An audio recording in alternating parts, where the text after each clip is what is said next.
Welcome to episode 7 of It's a Long Road, the Rambo series podcast. I'm very excited to be here today, of course, talking about First Blood.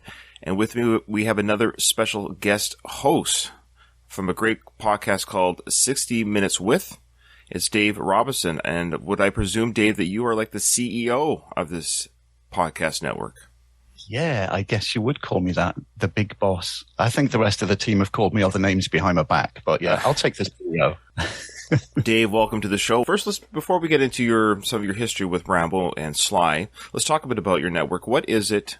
I notice you have like a team of people, and one of them actually, Alan, he actually guest hosted on another podcast I have called The Worst of the Best, and we covered the album Operation Mindcrime from Queensryche. That was an episode we did on that.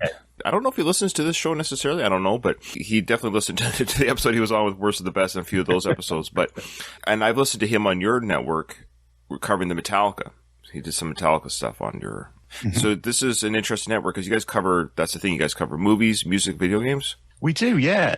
I mean, I started podcasting 10 years ago next month now. Wow. 2012 in a show called 80s Picture House, which by its name, you might imagine we covered movies and music from the 1980s. And that ran from 2012 to 2017. And part of that, we were doing interview shows as well as talking about the movies and the music. And I really enjoyed the interview shows. So I thought, it got to 2014. And I thought, well, I don't want to be constricted by the 1980s. So I'll start another podcast just with the intention of it being me interviewing people for an hour. Hence why I called it 60 Minutes With. It's just morphed over the last, 8 years now into, I think we've got like about 10 members of the team. Then as well as the interview shows we do. Yeah, we talk about movies, music, video games. I think we've got out of the 440 something episodes, about 150 interview shows. So we still do a lot of those. I had to sort of rebrand a couple of years ago from 60 Minutes With and just change it to 60MW. Right. Because you wouldn't believe, Ryan, the amount of emails that we were getting. People thought we were the American and Australian TV show, 60 Minutes. And we were getting so many angry emails from people going, this is ridiculous what you said on your show the other week. And I'm going, we're a podcast based in Wales. You've got us mixed up. So I had to shorten it and sort of rebrand as 60MW. That was causing loads of confusions. Plus, I don't think any of our episodes are actually 60 minutes. So that's fine. No, that's great. I did know you did that brand name change, and I didn't realize it was because of the confusion. Now, I will admit, like, when I first saw it, because I'm from Canada and very familiar with the TV show, I mean, but it didn't take a genius. Like, let's just be honest, Dave. There's a lot of not very smart people out there. Like, that's right. You can say the word 60 minutes and not always have to say it's regarding a TV show. Anyways, it's an hour long. That's all that means. Yeah. The thing was, Ryan, as well, they were emailing us through the contact section on our website. So they'd been to the website and they could see what was on there, and they still thought it was a TV show. So Middle America, we love you. Okay. I just offended half of my listenership. Okay. On your 60 Minutes page, you said you wore a tuxedo September 7th, 2019, and you met a very special person. So what was the event? Why were you wearing a tuxedo, and who did you meet? There's a firm over here called An Experience With. It's basically a meet and greet with different people, and they've done them with the likes of Mel Gibson, Arnold Schwarzenegger, and they did one with Sylvester Stallone. There's a big blog post on the website all about my history with Sly and everything, and there's been a couple of times when I've got literally within touching distance of him, but then it all fell apart. So through a series of mishaps, it got to, I think it was it's late 2019, if I remember rightly. And it's not cheap. It's not cheap. I thought I just melted my credit card. And I thought this is like a once in a lifetime chance to see Sly up close, listen to him, get involved in the Q&A, have a photograph with him. So yeah, I actually went and did it, but you have to get dressed up. It is a proper, as we say over here, a penguin suit appearance. You know, you put the tux on and the bow tie and everything, and you have a posh meal beforehand. And then, yeah, it all climaxes, if you pay the right amount, of course, that you get to meet him and have your photograph with him. So I did. And it was really quick. I was expecting it to be quick. You know, you're taken into the room. There he is. Shake hands, say hi, get your photograph taken with him, and next. But yeah, I got my photograph. I put my arm around him, and he is, I mean, this was what, 2019. It was as though I'd put my arm around a statue. He's made out of stone, right? He was like really still pumped, and he's in really good shape. That's amazing. He would have been about 72 then. Yeah. That's crazy. Isn't it crazy? It really is. He definitely looks after himself. He puts the work in, though. He does put the work into keeping that shape. Yeah. That's fantastic that you got to meet your cinematic hero. I still can't believe it all these years later. That's fantastic. I've already made peace with the fact that I'll never speak or talk to him or meet him, but that's okay. That's okay. And like you said, you had a... Never say never. Never say never. I appreciate that. It's okay. I'm okay with it. It's not in the sense of like woe is me, but it's okay. I'm one person out of 7 billion, right? So is he. That's really hard if you think about just to get to meet somebody in this big planet. Yeah. And okay. So you met your screen hero. You say he's your screen hero, so I suspect you have been a fan of his movies and followed his career for many years. For me, with Sly, it began in 1978. So I was 13 then. And before then, my dad had made me into a cinephile by then, which began when I was 10 years old, and he took me to watch Jaws, which I'm sure I was a bit too young to watch, really. I think he just took me because he wanted to go and watch it. Sure. But I was obsessed with films from that day onwards. He brought me up watching his hero, Clint Eastwood. So I was watching loads of Eastwood films, again, probably before I should have, age-wise. And then in 1978, I was in... there was a film club opened at school. So I joined it because I was really into films by then. And they were showing the likes of, they showed One Flew Over the Cuckoo's Nest, Picnic at Hanging Rock, arty films in a way. Right. And you never knew what it was going to be. And I got there one evening and there was this film called Rocky that they were showing. Never heard of it, didn't know anything. I came out of there, Ryan, and I knew I'd got my cinematic hero. And my dad's, and I still love Clint Eastwood, obviously. But I discovered my own in Sly. And from then on, that was it. I was just like watching every Sly film that came out. And when I became old enough, I'd go to the cinema and watch them. And here I am, like in 2022, still obsessed with Sylvester Stallone. And thankfully, still making films that we can go and watch. It's crazy that he still has a career. I mean, 75, how many 75-year-old actors do we know today, between 70 and 80, or even between 65 and 80, that we're still clamoring for new material from? Like, we really got to see something from that individual. And I hate to say that ageism is real in Hollywood, but just the idea that any of our screen heroes or even musical artists that we're still clamoring and they're still able and willing and still performing at that senior citizen age. It is. It's really incredible. And by his own admission, he's had a roller coaster career. He's had ups and downs. Oh, of course, yeah. The late 90s, early 2000s were not very kind to him. But they're fun to talk about on podcasts.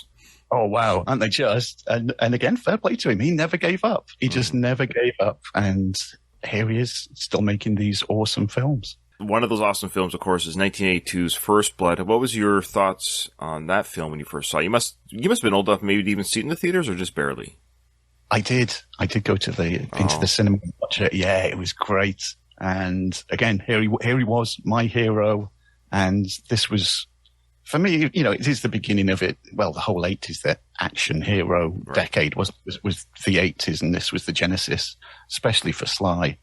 And yeah, I loved it. And then when it came out on VHS, sat with my dad and we watched it. I don't know, way into double figures on VHS together. It was just so good.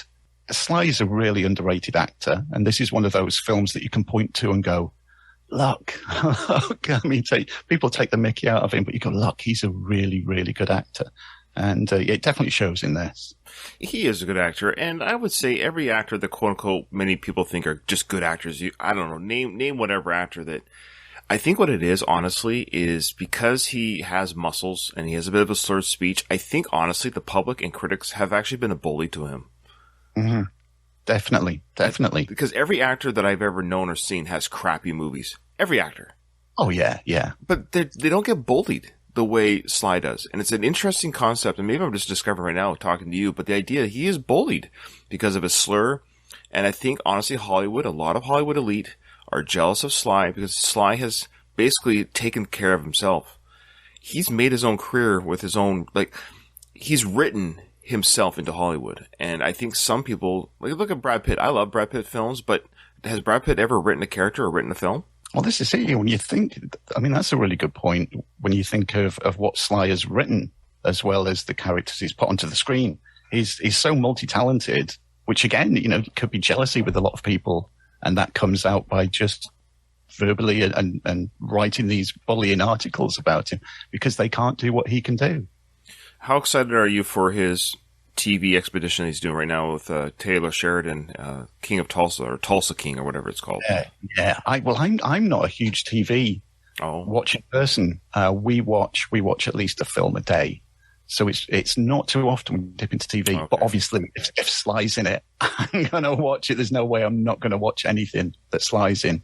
So I'm looking forward to that. Yeah. Higher up on my anticipation list is definitely Samaritan. With I'm nervous. I'm nervous. Are you really? Yeah.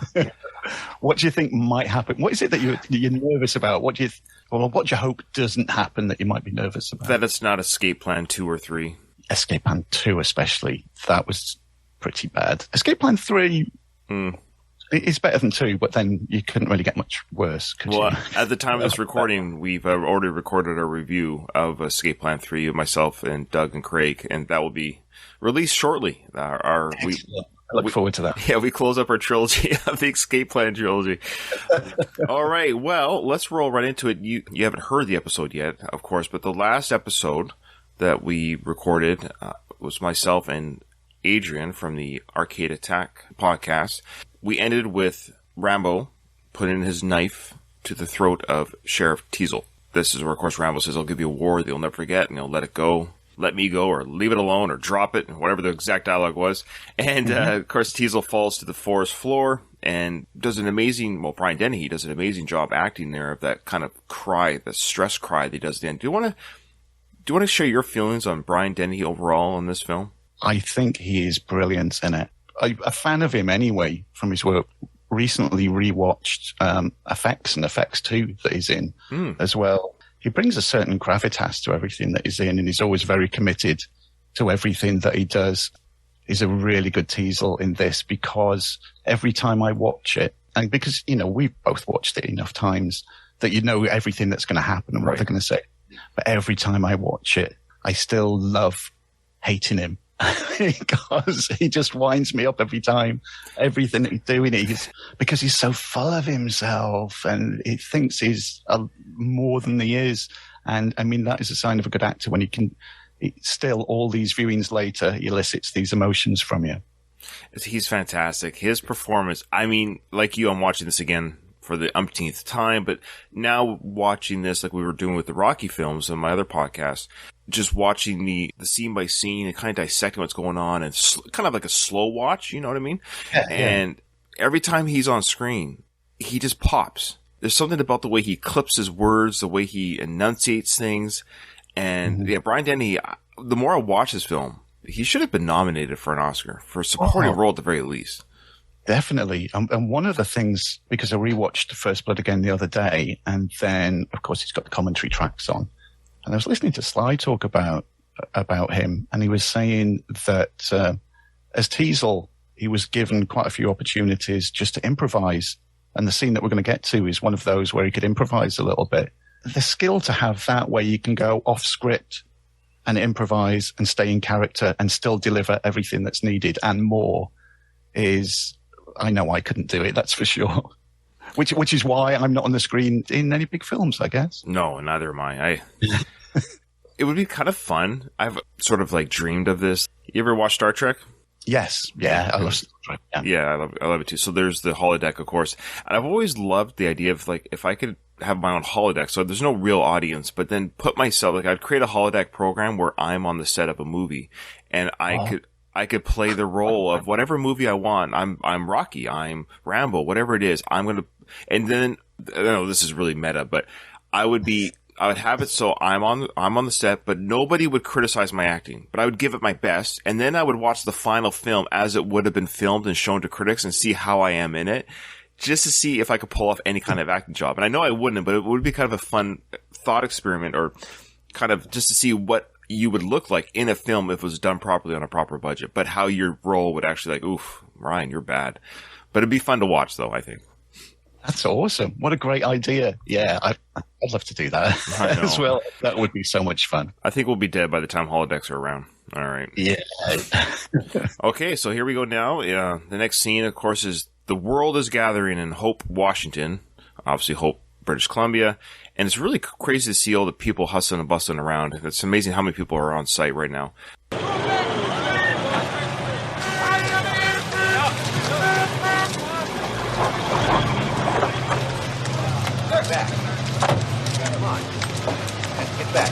back, you guys. Move back. We'll be all right. We have some kind of what's happening. How bad is the situation? Captain, we need some kind of... Only good thing to come out of this mess is the business they're doing in town. Porters are drinking the place dry. You look like you're ready to kill over, Will. So we have this captain, I forget his name in the movie. He's probably, I think he's state police. Yeah. And in the book, he actually had a much bigger role in the film. If I remember correct, I was sorry, in the book, he had a much bigger role than he does in the film. But he's state police. So I love how even as state police, he seems to know Will, first name basis.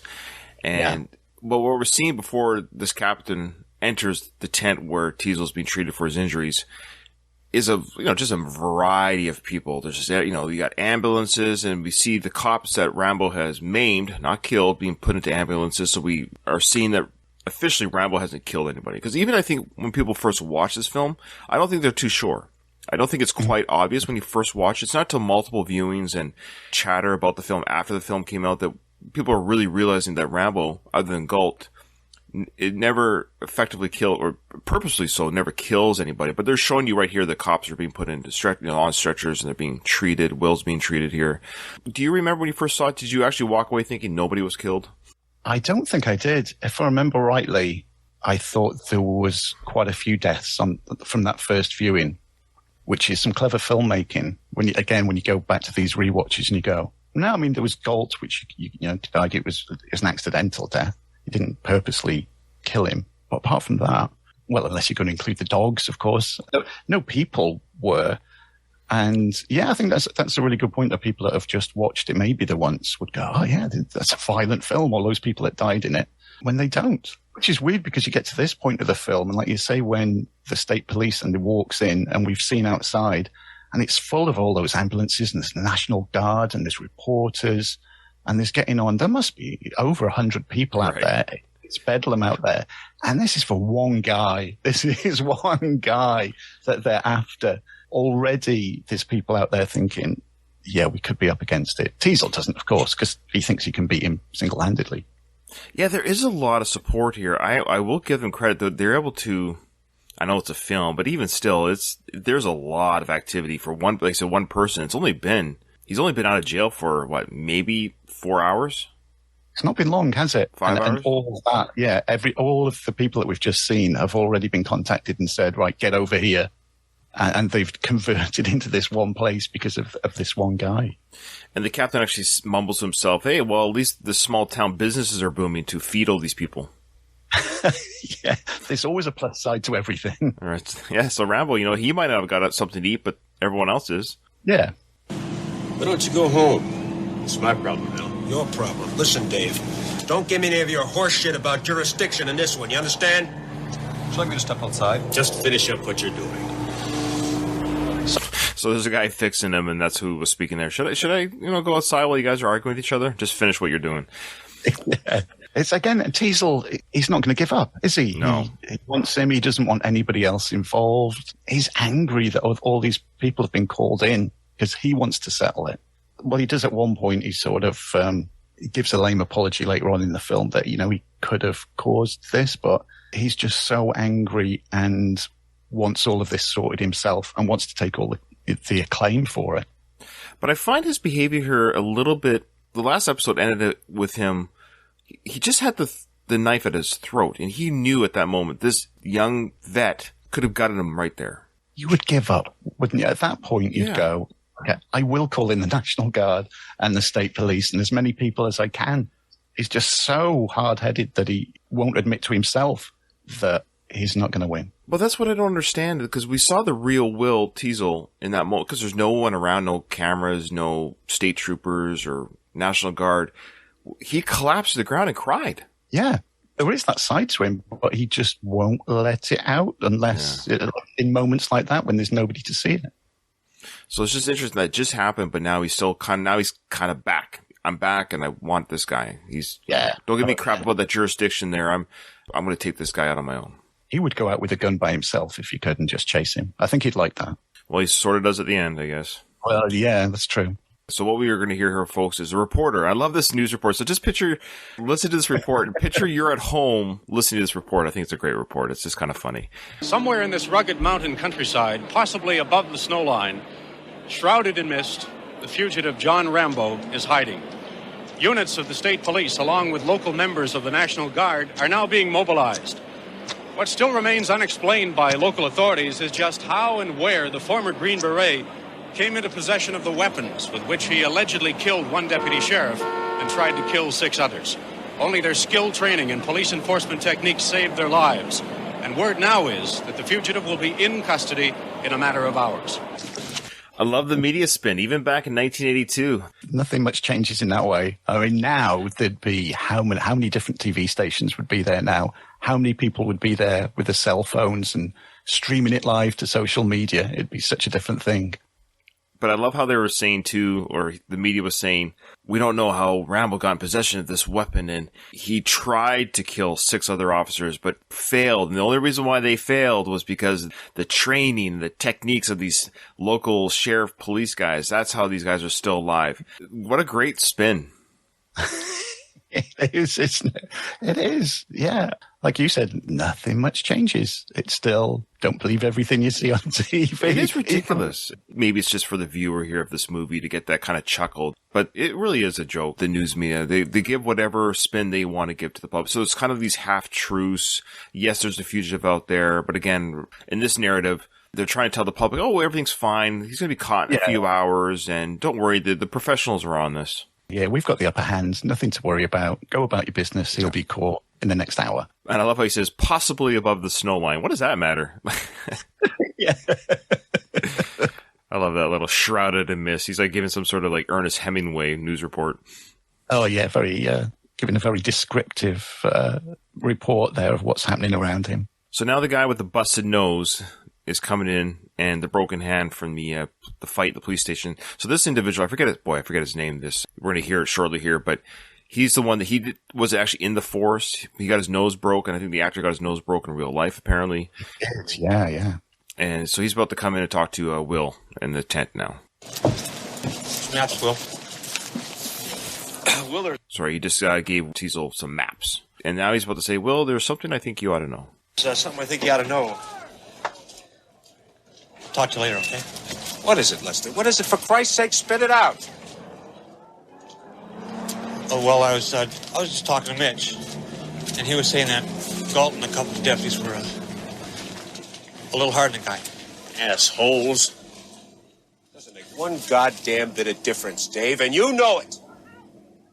Look, if one of my deputies gets out of line with a prisoner, then the prisoner comes to me with it. And if I find out it's like he says, I kicked the deputy's ass. Me. The law. That's the way it's got to be. People start fucking around with the law and all hell breaks loose. This is a very telling little moment here. It also reminds the audience, and it should remind us too, and I didn't quite catch it until seeing it again for this podcast, was that Will was never around with the mistreatment. He actually was physically not aware of it. He was upstairs, wasn't he? He wasn't down where it was all happening. Yeah, he never saw anything that went on. It was Galt was the main guy doing most of the pushing with Rambo. And it essentially was Galt. And so you could argue that maybe this kind of behavior has never really happened. This is a small town. I mean, how often have they actually taken on drifters or vagrants as they've seen it who've done any kind of behavior like Rambo? Like Rambo's the one guy, right? He's the one guy. And oh, yeah. So we know too that Galt was also a vet as well. For whatever reason, I think Galt is like Will Teasel off medication type. Like he just went off. He just went off right away. There was he was a bully, an a-hole right away.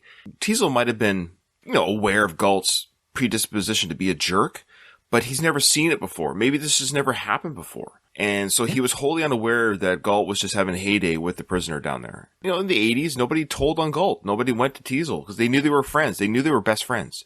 So nobody went to Teasel and said, look, what's going on down here? Like, they did turn their back. It was a crime of omission by not doing anything about it. they let it happen, these other guys. But Will himself never saw it. He didn't see it. And it's interesting to think that if Rambo had decided not to have broken out like he did, and if he went and had done as Will has just said, and went to Will and said, look, Galt's just been, kicking my ass here. What are you going to do about it? Do you think Will would have done anything? Because Will obviously doesn't like Rambo anyway, because of what's happened previously and him pulling him up for basically nothing. Would he have looked into it, or would he have gone, that's my friend you're talking about? He wouldn't do that. Here's the thing. I think Will is trying to do things by the book. And he even says that here, like, if you start messing around with the law, things get messed up. Like, that's just not how it works. If a deputy is mistreating a prisoner, I will kick his ass. And I actually believe it. I don't think Will would have allowed that hosing and the dry shave. I think it was these guys, the cat is away, so the mouse come out to play. I think Will does control the officers down there, but he can only be at one place at one time. I think they got carried away. And I think if Will actually had come down, he would have said, what are you guys doing? Let's just get him cleaned up. Let's go. Stop messing around. I think he would have done that. Now, would he have fired Galt? No. I mean, 1982, Will Teasel wouldn't have fired Galt. I think he would have stopped Galt from... I don't think that behavior down there would have happened in Will's presence. I really don't. It's interesting, isn't it? Just that one decision of Will not being there when it happened, of just being somewhere else, and how everybody's lives would have been just so different to what happens after that. And that's why Lester shares what he shares, and Will acts defensive in front of the state trooper captain, because he's realizing here that he has lost control of his own department. So it's a combination. It is his fault, but he's the one that he's the one that brought the fox into the hen house. Oh yeah, definitely. Yeah, it's all on him for that. So it's a combination of he lost control of his own sheriff, and he's lost control of the situation. But it also just fuels his anger and passion to get Rambo. So it's just a dog chasing his tail situation. It is. Yeah, and just getting ever faster as he carries on chasing it. Now, of course, classic moment coming up here. Sheriff is about to ask, whatever possessed God in heaven to make a man like Rambo? Because he's saying, like, this individual, with the DNA that's in him, this man is created, plopped down on earth. Like, why would God produce such a creature to give him such, he's given the worst day of his life. I love this moment. Oh, yes. Possessed God in heaven to make a man like Rambo. God didn't make Rambo. I made him. Who the hell are you? Sam Trotman. Colonel Samuel Trotman. Great introduction of the character, Colonel Samuel Trotman. Of course, David Morrell said, and I don't know of course, I think you heard that interview I gave to... Yes, yeah, great interview. David said in that interview that Sam is the moniker for Uncle Sam. Colonel Troutman is the representation of the America military personified through this character. That's the idea, is that he is pro-military, pro-America. This is your typical, this is a military man here. Let's talk about Richard Crenna a little bit. So both Brian Dennehy and Richard Crenna, rest in peace to both these great actors. Richard Crenna, at the time, he had 1 day's notice. This was like his first day of filming. And he came in literally got flown and dropped in and said, you're going to play Colonel Troutman. Because, as you know, the original actor who was on set, I think he was on set for 1 day before he quit, was Kirk Douglas. Famous actor, Kirk Douglas. Did you hear why Kirk Douglas left the set? I did. He wanted the part of Troutman to be very different to what it is now. And in effect, he wanted the movie to end that he was Rambo. The ending that he wanted. He did a lot of script changes, apparently, which Sly didn't agree with, and obviously the other filmmakers didn't agree with. He wanted it to be a completely different film and focus on him playing Troutman, and nobody else wanted him to. So he walked, didn't he? Hence why Richard Crenna had to come in at literally the last minute, or as near as damn it. I'm just going to quickly Google how old Kirk Douglas would have been at the time of this film. 65 when filming. When they filmed it at the back end of 81, he was 65. Oh, there you go. You already knew the answer. Good for you. You didn't even have to Google that. And Crenna was 55. Oh, thank you. Boy, you're the best co-host I've ever had. Shame on all the other past co-hosts. I've always had to Google the ages. Thank you. I love knowing the ages. I don't know why, but I love knowing the ages. Yeah. You're the same definitely. way? Yeah. Oh, yeah. I always like to know the ages of them. I don't know why, but that's why I've got it in front of me. I had to know what age they were. Boy, Kirk Douglas only died a couple of years ago. He was over 100, wasn't he? Or was he? Wow. Actually 100, yeah. He had good genes in him, that's for sure. But yeah, that's crazy. Yeah, he was born in 1916. He was 104 almost. Boy, what in the world? That is crazy. All right, well, good to you. Good for you, Kirk, but not to speak ill of the dead. And I understand, look, in 1982, yeah, he was 65, already had a huge career in Hollywood. What I find interesting is both, I understand that might have been his personality or his, like, look at me, I'm this big-time actor coming on this small-time film. Maybe it's how he saw it. I find it odd that he would be so adamant about changing the story so much, because did he do that on Spartacus? Dude, this is the film you got hired for. Why are you shouldn't have agreed to do the film, because changing the script, you can't do that. I mean, I'm not a movie guy. I don't work on films, but my understanding is you can't just go in to change the script. They've set designs, costume pieces, filming locations, all these things have been taken care of because of the script. Like, you can't just change the storyline. You can't just change it into something else. Yeah, and I don't know if that was a case of him thinking he was still the huge movie star that he was years previous. He was still a movie star, but not as big as he used to be. But maybe in his mind he thought he was, and he'd still got the power to do things like that, and he could come in and change the script as he wanted to. And as he found out, no, he couldn't, which ultimately I think was good for the film and as his viewers to watch it, because then Richard Crenna came in. Well, before Richard Crenna, it was going to be Rock Hudson. He had open heart surgery, so he couldn't play Troutman. It's weird how things work out like that, because, you know, we say it now, like, nobody would have been better. I think Sly was legitimately disappointed, because I would have suspected that Sly would have, at the time in 82, would have been thrilled to have Kirk Douglas on the movie, and would have been a great for the film. It would have been interesting to see Kirk Douglas play the role as written, and just to see that performance. Like, if he had brought his performance, I will do whatever the script says, performance. It's too bad we never saw that. I love Richard Crenna's performance, but it would have been interesting to see a Kirk Douglas performance in this film. Yeah, it would definitely have been interesting to see what he did with it. If he'd have stuck to the script and gone as it was, how he would have made Troutman his own. There was no photographs taken, was there, of him? All there is just this one promo piece of artwork that you can see of Kirk Douglas as Troutman. Yes. The promo poster that was done before the film.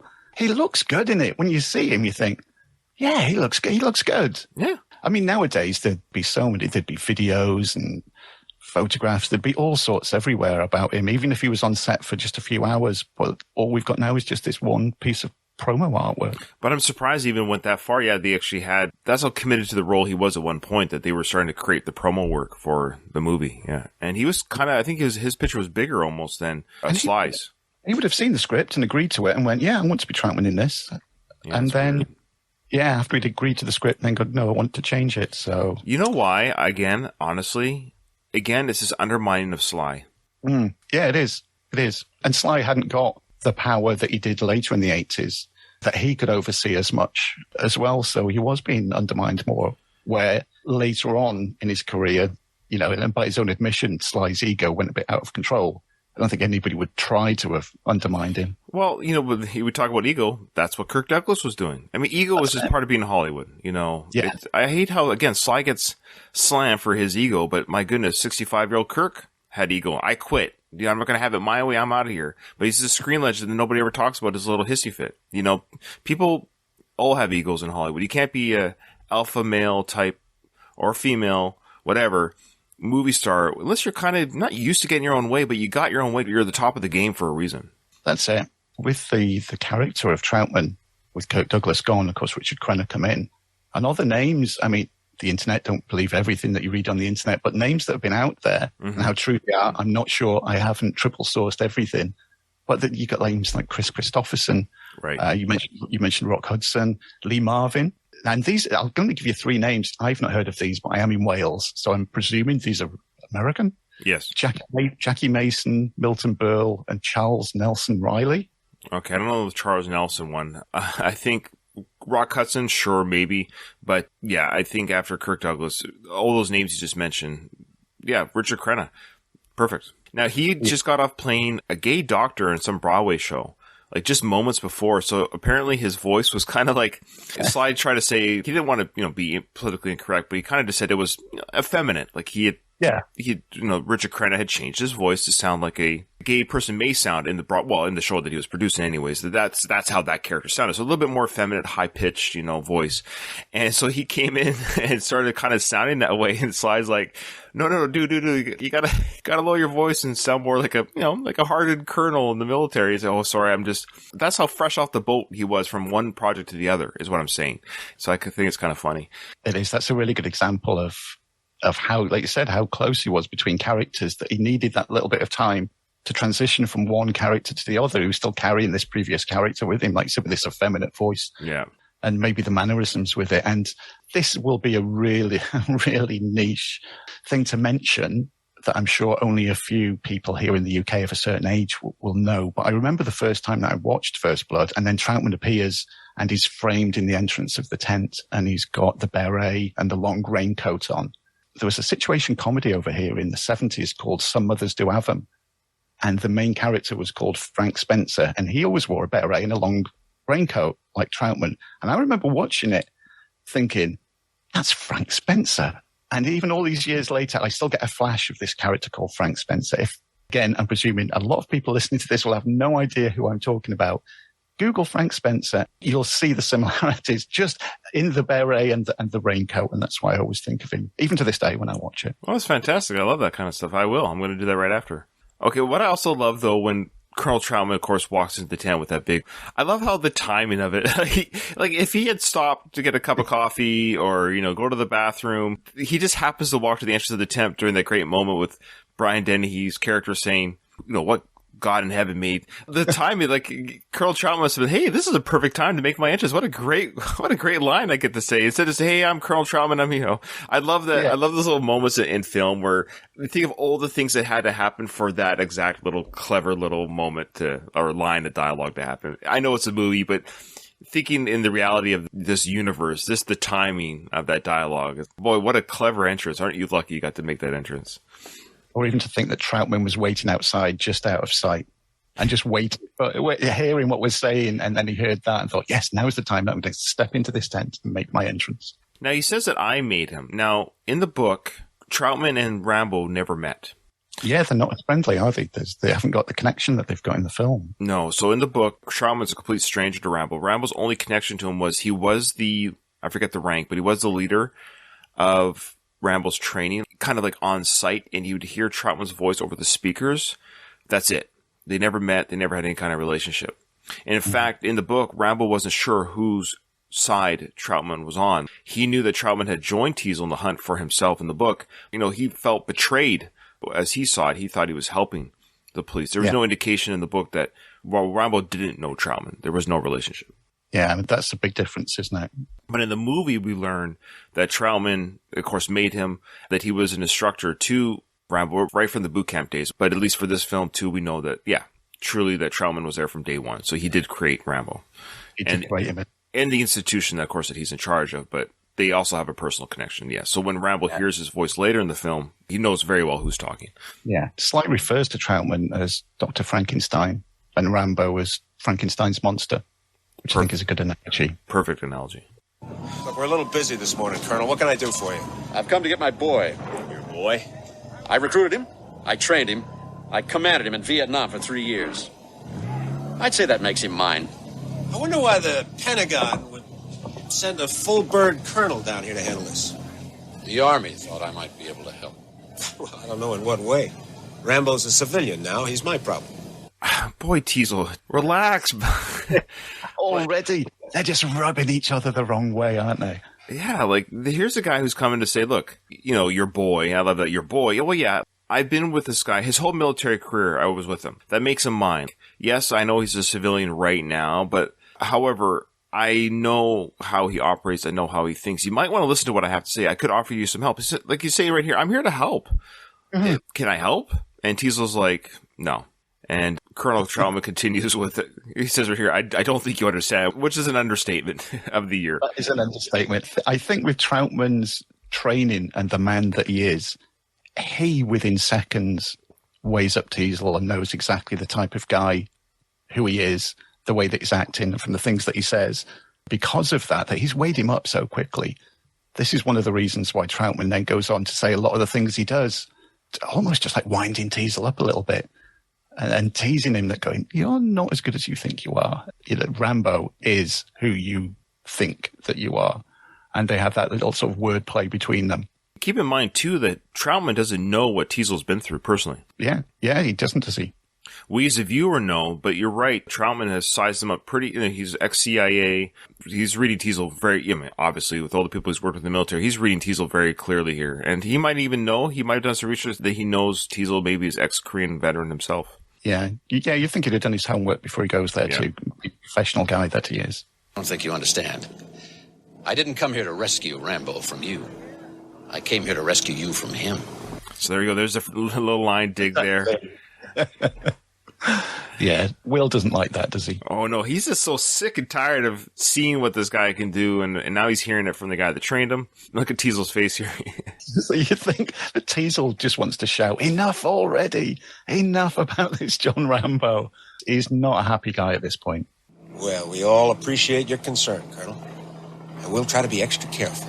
I love that. We'll try to be extra careful.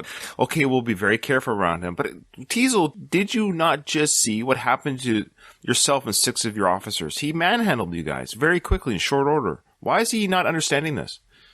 This is another example of Brian Dennehy's great acting. The expressions on his face. I mean, where you've just paused it there, Ryan. Just the look in his eyes. He's saying so much just with that one look. It's all coming through there. I think that is damn good acting. I'm just amazed that he allowed any of your posse to live. Is that right? Strictly speaking, he slipped up. You're lucky to be breathing. Now, this is interesting because Troutman's right about what he's saying here. He is surprised that any of these people are alive. Strictly speaking, he slipped up. Now, this is where he's wrong. He almost believes the media coverage in some ways. Strictly speaking, he slipped up. You're lucky to be breathing. Now, he's right about that. You are lucky to be living, not because they slipped up, though. I find this part interesting. He should have assumed that Rambo allowed them to live. This is actually, he's pumping up Rambo to Teasle, and he knows what Rambo's capable of. I'm surprised he didn't put 2 and 2 together saying, look, yeah, you're lucky to be breathing. You're lucky he allowed you to live. Would have been a better line. Because he didn't slip up. He truly just maimed them. So maybe he doesn't know what the injuries are, or doesn't know that they got stabbed with sticks and all this stuff. Like, he just knows that there's a bunch of casualties, physical casualties that aren't dead. Yeah, I think that's a really good point. Yeah, I hadn't really thought of it that way, Ryan. The way that Troutman looks at it that way. Because you think with the training that Troutman gave him, it's leave no prisoners behind, kill everybody that's in your way. But then that's in a war situation, isn't it? This was more in a civilian situation. But he says he slipped up. That means he messed up, that he expected them to be dead. Now, in the book, this is kind of where, maybe it's speaking to the book, because in the book, he kills them. They're dead. So you got this weird, 2 different worlds are colliding here. You get the Rambo in the book. Yeah, it's a strange, where sort of 2 cross over each other in a strange way, and it's neither, there's a bit of one and then it goes into a bit of the other. Right, because he goes on to explain later just how tough Rambo is, and of course that great line that's coming up, and I want to hear it, so I don't want to spoil it. So he kind of contradicts himself, because he's, well, if you go back out there to get him, be prepared for what. Yeah. So he's kind of contradicting himself, saying in the future there'll be more casualties, but he let 6 people live. So it's a small thing, but I think they should have just made it say, like, strictly speaking, you're lucky to be breathing. Just leave it at that. Not that Rambo slipped up. That he allowed them to live. I think that would have poked Teasle even more, too. That's a really good point, yeah. I'm looking at that differently now, Ryan. That is a really good point. That's just great. Colonel, you came out here to find out why one of your machines blew a gasket. I love that line. So many great... Everything these 2 say in this scene is just clip-worthy. You're wondering why your machine, something you created, blew a gasket. I love that analogy. This scene is like a verbal tennis match, isn't it? They're just hitting back and to each other and seeing who's going to come out on top. Fantastic. I love it. You don't seem to want to accept the fact that you're dealing with an expert in guerrilla warfare. With a man who's the best. With guns, with knives, with his bare hands. Now, I love this with his bare hands. We see he almost took the eyes out of Galt in the jailbreak scene. And, of course, he manhandled everyone in that police station with his bare hands. But we get to see... As much as people slight Last Blood, I think if you rewatch that film, if they could CGI long hair on Sly into Last Blood in some sort of like director's cut, put long hair on Sly. I think people would like Last Blood. I swear people would like it more. I really do. But you should say that because, yeah, with Last Blood, that short hair thing was always a sticking point with me. It shouldn't be. I know it shouldn't be, but it was. Well, it's like putting a mullet on Rocky. It just wouldn't look good. So, honestly think that's what it was, because what we're hearing here with guns, with knives, and with his bare hands, Rambo Last Blood, he uses, remember that clavicle kill or whatever he did? He pulled up with his bare hands. We see that in, yeah. So we see that Rambo, certainly in Last Blood, and I think that's what people forget, is we actually see what Rambo can do. Something we didn't get from Rambo Part 4 was this stuff, and I have my issues with Part 4. We'll save it for Season 4, but Rambo Last Blood, we actually see what Rambo can do again. I think people forget how much that didn't happen in Part 4. So rewatch Part 4 and watch Part 5, and you tell me which one's more Rambo, to be honest with you. Mm-hmm. Yeah. Regarding his ability to kill. Yeah. With these lines, we've got Teasel and Troutman going at each other with everything that they're saying. It was at this point with my early viewings that Krenner's enunciation of his lines, I found a little bit annoying in my early viewings. But as I've watched it dozens and dozens and dozens of times over the years, it's really grown on me. And I love how he says those lines now. But in the early days, it was one of those little gripes. I didn't like his delivery of the lines. Oh, interesting. Okay. Well, I'm glad you're on board now, or I'd have to kick you off the show. Oh, yeah, I'm well on board with it now. Okay. Whew. A man who's been trained to ignore pain, ignore weather, to live off the land, to eat things that'll make a billy goat puke. Oh, I meant to Google billy goat. What would make a billy goat puke? That's the thing. I mean, you could Google that, what makes a billy goat puke, and you know that Rambo would eat it. That would be interesting. I love that idea. Now, a lot of food issues in this film, eh? Rambo's hungry. He would eat things that would make a billy goat puke. I don't think we're going to get to the scene on this episode with you, unfortunately, but the next scene I don't want to talk about because I want to save it regarding his hunting. But the idea that, yeah, that he would eat things that would make a billy goat puke. Yeah, maybe, I don't know. I would have to imagine it would be drinking his own urine, maybe. Like, it'd have to be something like that. That's the idea. Eating bark off a tree or maybe grubs, insects. But I wondered, do billy goats eat like crazy things? Like the idea that even a billy goat would puke. So what is the dietary menu of it? Yeah, there's a lot of post-podcast searching for people when they've listened to this. If I was a better podcast, I would have done this research before. I apologize to my listeners. You don't expect to go Googling what billy goats eat on a Rambo podcast, though, do you? Well, maybe on this one I should have. But I love that billy goat puke. The way that sounds, billy goat puke. But he says that Rambo to ignore the weather. I'm like, Troutman, I'm sorry. Rambo got cold. We saw a scene where he was rubbing his arms and he had to get the canvas. And now he found something to make himself a little warmer. But I will say Rambo was cold. He didn't ignore the weather. He actually was quite uncomfortable about that cold. He feels cold. Yeah, he does. That's okay. We won't hold it against John Rambo. I don't want him to come after me. Oh, no. In Vietnam, his job was to dispose of enemy personnel. To kill. Period. Win by attrition. Well, Rambo was the best. So Rambo was the best. He was the best at killing, to win by attrition, to do whatever was needed to complete the mission. So we're getting an idea here of his capabilities. And those capabilities will come to fruition a lot more in the second film, but that's what he did. Yeah, and even though Teasel's been told this, he still doesn't accept it. He's still, no, I don't care about any of that. Even though he's been told all of this by Troutman, he still won't face up to the facts that he's not as good as Rambo. Well, he lets Troutman spew this stuff off, and there's a part of me, I don't know if it's the actor or the character in this, which makes for great acting, but I feel like Will is soaking some of it in. I feel like there's a part of him that, again, he has seen this. He has seen what Rambo's done to his crew, what he did to him with the knife to his throat, just blindsided him. Could have killed him, but didn't, which is more embarrassing. He made him cry uncle in some ways. Yeah. So he's hearing this from Troutman. So it can't not be registering. It has to register to a degree. There has to be a part of him that realizes, okay, I've seen it. Look, he broke out of my sheriff's department, and then he took care of us out there, took care of the hunting dogs, jumped off a cliff, killed one of my guys out of a helicopter, and then he's hearing this resume from Colonel Troutman. There's a part of Will that has to be like, okay, I've stepped in something a little bit, but his pride won't admit it. Exactly, yeah. Pride. His pride just won't let him admit it. And that's his downfall. Absolutely. This is probably what's the word I'm looking for? This is a perfect film. I give this film 10 out of 10. It's an A+ film. There's nothing, quote unquote, about this film that I don't love. However, it doesn't mean it's flawless. I know that doesn't make sense, but to me, it's a perfect film, but it's not flawless. Rambo is hunting. And now, it's only been 12 hours. I don't think it's been that long since he first walked into town. He just wanted a bite. Now, he could literally, yes, maybe be starving, but he looked pretty nourished. Let's be honest. He didn't look malnourished. He has eaten before. And in the book, just so you know, listeners, that, again, this town was like the 15th town that he'd been to recently in his travels throughout America that was mistreating him. It was the town that broke him. He said, I've had enough.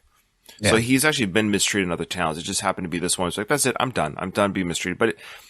And it actually in the book too, he actually ordered food and got food. So the food wasn't the issue. He actually got to eat in the book. He likes greasy burgers, by the way. Okay. So Rambo's about to kill a wild boar and he kills the whole thing and he makes a fire and eats it. Dude, I know you're hungry, but I don't know, maybe you could argue he might think he's going to be out there for a while, so he has to get sustenance now would be the only argument. But I just think it's kind of a funny scene. I don't know, him hunting, like he's been out of food for weeks and weeks or whatever, but it's been a day, and he's already killing a boar.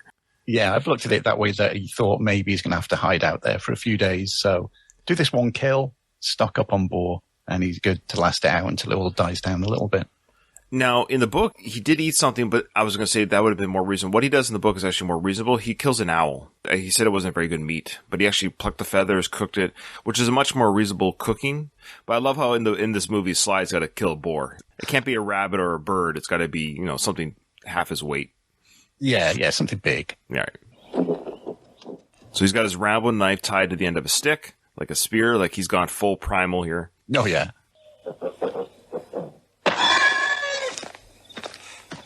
So he's carrying the carcass of the part of the pig to his little makeshift camp. And this is the entrance of the mine, I believe. It is, yeah. He's already set up camp there. He's found a good place to hide out. So he puts this drum barrel up on a stick. I guess it's to alert. If anyone comes near the entrance, it'll crash when it trips or something. Yeah, a hidden tripwire, which will send that barrel crashing down and he'll be alerted. They showed that scene, I think, just to indicate to the audience, like, see, he's living off the land. He can be out there forever. You guys, can you last as long as him? It's just showing, I think, what Rambo's capable of doing, that he's already made his home out there. He's good to go for a bit, I think is the idea. Wouldn't that have been a good opportunity to show him eating something that would have made a billy goat puke? No, I mean, that looked like a delicious pig. Yeah, that was fine. They could have backed up Troutman's argument right there. Now you got us all scared to death. What do you in the Special Forces think I ought to do about your psycho out there? Let him go. Do what?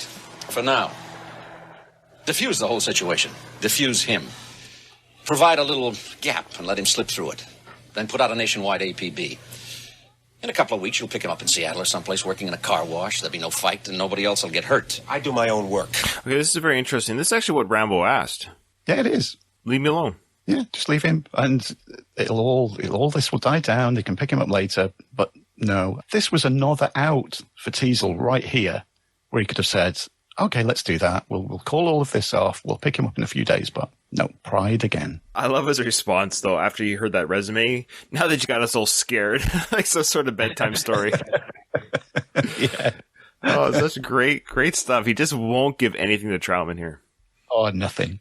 I don't figure the best way to do that is to close my eyes and hope he gets picked up in Seattle. Well, if you send your people in there after him, they'll get killed. We're just a small hick town sheriff's department, Colonel, but we're expected to do our duty just like our heroes in the Special Forces. Now, this is interesting here. So he's contradicting himself. He's being defensive. So we're just a small town hick sheriff, but we're expected to do our job, just like the Special Forces. But Teasle, that's exactly what Troutman's doing. He's doing his job. This is now a national event, at very least a state event. National Guard is here. State troopers are here. So everyone is just doing their job. It's gone beyond your purview now. So ironically, your reaction is exactly what other people are doing. They're just doing their job too. Yeah, but he wants to do his job better than everybody else. And probably instead of everybody else. Just let him do his job. I don't know why he doesn't understand he can't do it. He's already been proven that he can't take this guy out in the wilderness. Exactly. In Special Forces, we teach our people to stay alive in the line of duty. No shit. I never thought of that. Sorry, that's great. That is a pretty funny comeback. Trump was like, we train our guys to stay alive. And he's like, yeah, you think you guys want to stay alive out there? No hesitation with that comeback at all. And now Trautman's a little bit, I think he's had enough here. This is where he goes on to say, you want a war, you can't win. Yeah. You want a war you can't win? Are you telling me that 200 men against your boy is a no-win situation for us? You send that many, don't forget one thing. What? A good supply of body bags. So Trautman's had enough. He goes, you want to go out there? Okay, you're going to have casualties. It's on you. I'm done. It's one of those lines that even the casual fan of First Blood knows off by heart. It's a beautiful moment. It is. And Teasel here is still now he's looking a little bit, okay, well, maybe I'm a little bit hot-headed here because he goes out to talk to Trautman. This is a very telling moment. I think Teasel's bending a little bit here. Trautman! I don't know which side you're on, Trautman. I still think you came out here just to cover your ass. But if you're serious about taking Rambo out clean, follow me. All right, so that's where we're going to end. Now, he's partially right. Now, first he says, I don't know which side you're on. That was Rambo's thinking, like we said in the book. Rambo didn't know what side Trautman was on. And even we as a viewer might not be too sure here, really. Yes, I would suspect part of it is the military covering their ass. However, we do learn that Trautman's intention is to do, he is telling the truth. He wants to take Rambo in. Yeah, he does. But again, that first time viewing, you're not sure 100% about Trautman. Is he really Rambo's friend? Is he not? Like you said, is he there just trying to cover the government's ass on all of this? And I do like during all the films going forward, the way that their relationship progresses. And I'm glad it's part of the film world of Rambo that wasn't, like you said, within the book, where they were nowhere near as close as they are. Now, I know we didn't have an action-packed scene, but boy, we had an acting-packed scene. I am so pleased that I was on for the introduction of Trautman and Richard Crenna. We got to mention as well, because we're on about Richard Crenna and Trautman, we can't not talk about very, very briefly of how we would later spoof Trautman in Hot Shots Part 2, where he plays Colonel Denton Walters. I mean, Hot Shots Part 2 is, the major Rambo spoof anyway. Right. But I remember the first time I was watching that and going, it's Trautman again. So, yeah, he wasn't afraid to spoof himself as Richard Crenna. So good on him for doing that. It was a funny spoof. I think it angered me a little bit back in the day because I was young. I was a teenager, and how dare you and make fun of but now that I'm older and less possessive of my fandom, like, of course, Star Wars gets made fun of, Star Trek, Rambo's going to get spoofed. It's a form of flattery. If you're popular enough to get spoofed. Yeah, absolutely. Well, there you go, Dave. That was your journey on this incredible scene. Well, you actually did luck out with the scene. I was a little bit nervous, and now maybe I feel bad I always say that. I would feel bad for the next guest. Are they going to enjoy what they're watching? But I don't think there's any bad moments in this film. I don't think that's ever an issue in this film. You can pick any scenes in this, Ryan, and you're going to have a great time chatting about it. All right, Dave, but before we close this episode, I forgot to read at the beginning of the show an email. If you want to send me an email to the show, it's RamboSeriesPodcast@gmail.com. That again is RamboSeriesPodcast@gmail.com. Or just check the show description. You'll get the email there. Doug from the Rocky Minute Podcast and good friend of the show, good friend in real life. Hopefully I get to meet him one day. He's getting married very soon, by the way. At the time this airs, he's getting married. So wish him all the best. It's a long road, Doug. It's a long road. Well, it's his second marriage. He knows. This is marriage part 2. Hey, I'm on my second marriage too. All right. We love you, Doug. So I asked the question in an episode that we did regarding the shooting that took place from the police at the top of the cliff. You remember that scene there, Dave? Yes, yeah. And the question was that illegal firing? Do you have a guess, Dave? Do you think? Oh, wow. I mean, that's probably not the best question for somebody who lives in the hills of Wales. And sure. Guns are just something so foreign to us. Right. I'd a pure speculative guess. I'm going to say yes, because they had, for some sort of strange legal reason, I'm betting that they could have found that it was legal. Okay. So Doug, as you know, is a police officer. He's a sergeant in the police force there in New Jersey. He says, hey, brother, I'm checking in regarding the police firing on Rambo. It's absolutely an illegal shooting. Ooh, yeah. Right. Yeah. Yes, they think Rambo is responsible for Galt's death, so I'm sure emotions are running hot. That's a good point. But Rambo has his hands up, and he appears to be surrendering. Teasel tells Rambo not to move, and Rambo starts walking backwards, and that's when he fires. Still, firing on someone who has their hands up is a bad look. Yeah. I love that. Yeah, he goes, even more of an offensive example is Galt firing at Rambo dangling from a cliffside. What threat does Rambo pose in that situation? So Galt's crime is worse than Teasel's, in his opinion. Always a pleasure, my friend. Talk soon. So there you go. I love getting feedback like that. And when questions are put out there and you get the answers from the people that know, I love that. Yeah, absolutely. So Doug knows. So Doug says if he was a police officer, would let the record state that Doug would not shoot anybody surrendering or on the side of a cliff. That's fair. Keep up the good work, Doug. We do appreciate your service out there, and he's one of the good ones. We love him. All right. So, Dave, that's it. That's the end of the episode. Nothing is over. Nothing. You just don't turn it off.